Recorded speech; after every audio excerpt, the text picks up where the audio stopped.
Assalamualaikum warahmatullahi wabarakatuh. Salam sehat, salam sejahtera bagi kita semua. Kami dari kelompok 2 Manajemen Pendidikan Islam.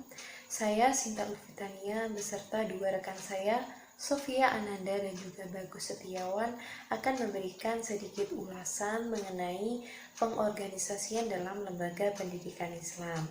Langsung saja pada pembahasan yang pertama, yakni pengertian pengorganisasian. Nah, apa sih pengertian pengorganisasian itu? Yang pertama, organisasi berasal dari bahasa Yunani, yakni organon, dan juga bahasa Latin organum, yang memiliki makna alat, bagian, atau badan.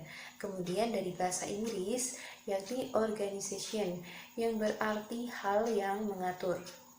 Kemudian ada juga secara istilah yang mana memiliki pengertian umum yang berbeda.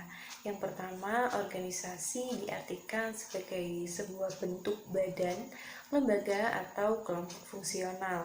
Yang mana jika kita pahami saat ini, jika kita berbicara tentang organisasi, pasti kita terbayang akan kelompok-kelompok atau organisasi di sekolah, lembaga pendidikan, lembaga pemerintahan, kemudian kelompok-kelompok masyarakat, dan juga lain-lainnya. Yang mana dalam badan atau organisasi tersebut terdapat sekelompok orang yang memiliki visi misi atau tujuan bersama, yang mana mereka bekerja sama untuk mencapai tujuan tersebut.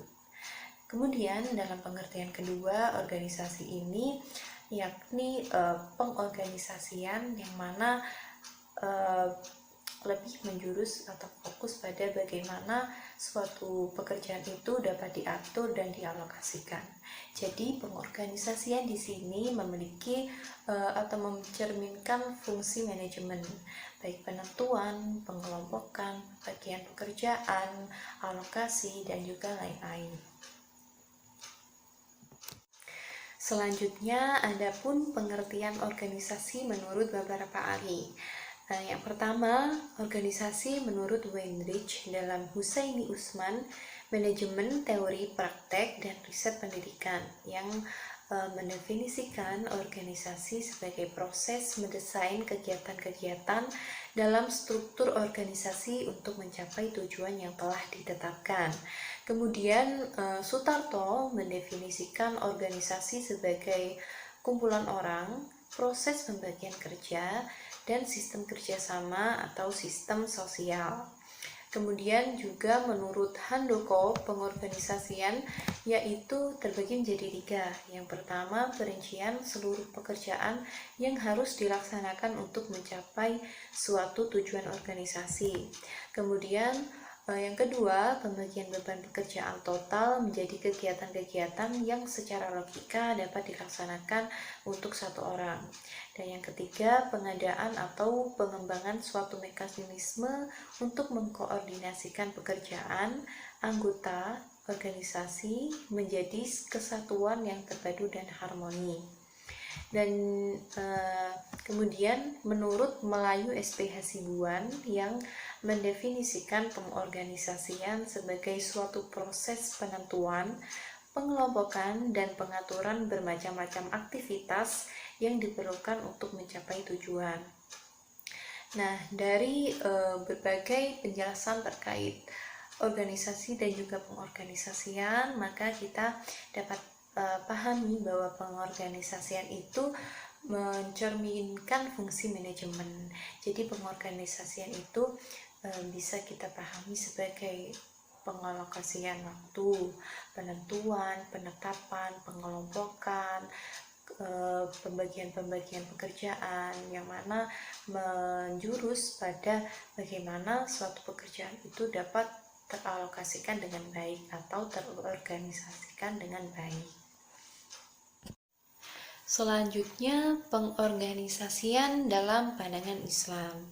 Nah, Allah Subhanahu wa Ta'ala sudah berfirman dalam Quran surat Al-Maidah ayat 2 yang artinya, dan tolong menolonglah kamu dalam mengerjakan kebaikan dan takwa, dan jangan tolong menolong dalam berbuat dosa dan permusuhan.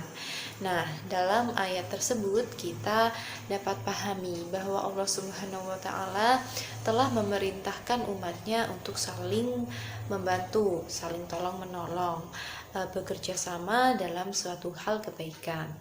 Di sini kita bisa kaitkan dengan organisasi, yang mana di dalam organisasi tersebut terdapat sekelompok orang yang memiliki visi dan misi bersama atau memiliki tujuan tertentu, yang mana mereka sama-sama saling membantu, saling bekerja sama, berkontribusi untuk mewujudkan tujuan tersebut. Nah, demikian halnya juga pengorganisasian.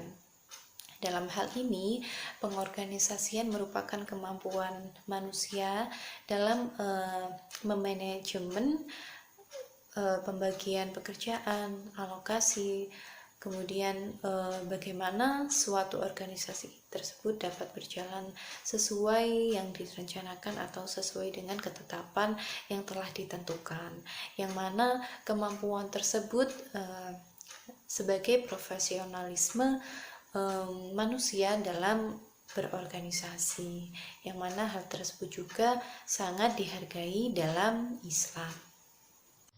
Kemudian pembahasan selanjutnya terkait prinsip-prinsip organisasi. Nah, dalam hal ini terdapat beberapa prinsip organisasi menurut Gursanto.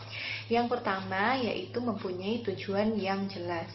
Artinya bahwa setiap organisasi atau badan atau lembaga. Assalamualaikum warahmatullahi wabarakatuh. Perkenalkan, nama saya Bagus Setiawan, NIM 1913082. Sini saya akan menjelaskan tentang bentuk-bentuk organisasi. Yang pertama, bentuk organisasi lini atau garis. Organisasi ini memiliki wewenang atau kekuasaan vertikal dari pimpinan kepada atasannya. Biasanya terdapat pada organisasi kecil dan anggotanya tidak terlalu banyak atau sedikit. Yang kedua, bentuk organisasi lini dan staf. Organisasi yang mempertahankan garis komando, yaitu wewenang dari pucuk pimpinan ke pimpinan bawahannya. Dalam organisasi ini terdapat pada organisasi besar yang pegawainya cukup banyak. Yang ketiga, bentuk organisasi fungsional. Jenis ini tidak terlalu menekankan hubungan cara struktural dan pembagian tugas yang tegas. Yang keempat, bentuk organisasi lini dan fungsional. Bentuk ini gabungan dari organisasi lini dan fungsional. Diterapkan dalam organisasi besar dan jumlah karyawan pada organisasi tersebut banyak. Yang kelima, bentuk organisasi komite. Bentuk ini masing-masing anggotanya mempunyai wewenang atau kekuasaan yang sama dan pimpinannya bersifat kolektif. Selanjutnya saya akan menjelaskan tentang departementasi. Departementasi yaitu aktivitas untuk menyusun satuan-satuan organisasi yang akan diserahi dalam bidang atau kerja tertentu atau fungsi tertentu. Efisiensi kerjanya tergantung keberhasilan satuan-satuan yang bermacam-macam dalam organisasi tersebut. Sekian, terima kasih. Baik, untuk selanjutnya saya akan menjelaskan tentang sentralisasi dan desentralisasi. Nah, untuk sentralisasi dan desentralisasi ini mengacu pada kekuasaan pengambilan keputusan. Untuk pengertian dari sentralisasi sendiri adalah proses konsentrasi wewenang dan pengambilan keputusan pada tingkat atas suatu organisasi. Untuk keuntungan dari sentralisasi ini adalah pengaturan yang sama bagi semua unit dalam organisasi. Untuk contoh dari sentralisasi ini dalam sebuah organisasi perusahaan ya, untuk mengeluarkan keputusan itu hanya dikeluarkan oleh top manager. Contoh nih, perusahaan A sedang membutuhkan pengeluaran dana, surat penyairan dana. Nah, yang berwenang untuk menandatangani itu dan memutuskan itu top manajernya itu sendiri. Dan contohnya lagi itu seperti pemberhentian karyawan. Nah, itu yang berhak juga pada top manajernya itu sendiri. Nah, berarti itu dikatakan dengan sentralisasi. Selanjutnya yaitu desentralisasi. Nah, untuk desentralisasi ini hampir sama, yaitu pembagian wewenang berdasarkan garis komando. Jadi yang desentralisasi ini dari atas ke bawah. Nah, yang bedanya yang sentralisasi itu kan pada tingkat atas suatu organisasi, jadi kayak pemimpinnya gitu. Sedangkan untuk desentralisasinya itu dari atas ke bawah.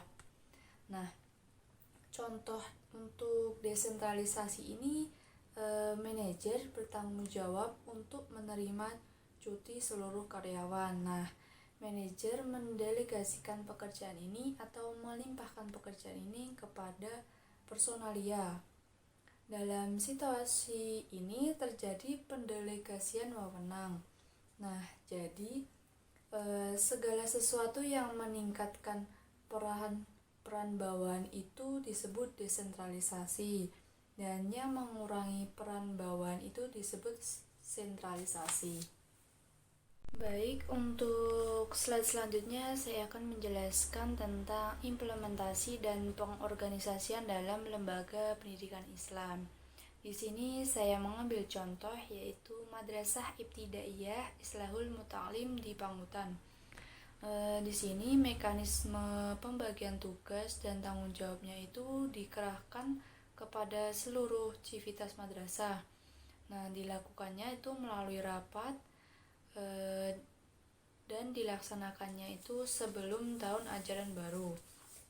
Nah, fungsinya sendiri yaitu untuk membagi tugas dan tanggung jawab para personil, yaitu guru maupun pegawai, sehingga mereka dapat bekerja sesuai dengan tugas dan fungsi mereka masing-masing.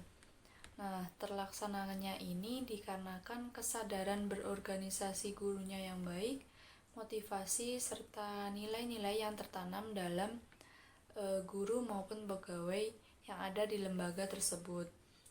Karena bagaimanapun nilai-nilai yang ada itu menjadi pendorong dan keyakinan seluruh guru maupun pegawai dalam melaksanakan tugasnya. Nah, jadi itu di Madrasah Ibtidaiyah Islahul Muta'alim ini untuk pembagian tugasnya dilaksanakan sebelum tahun ajaran baru.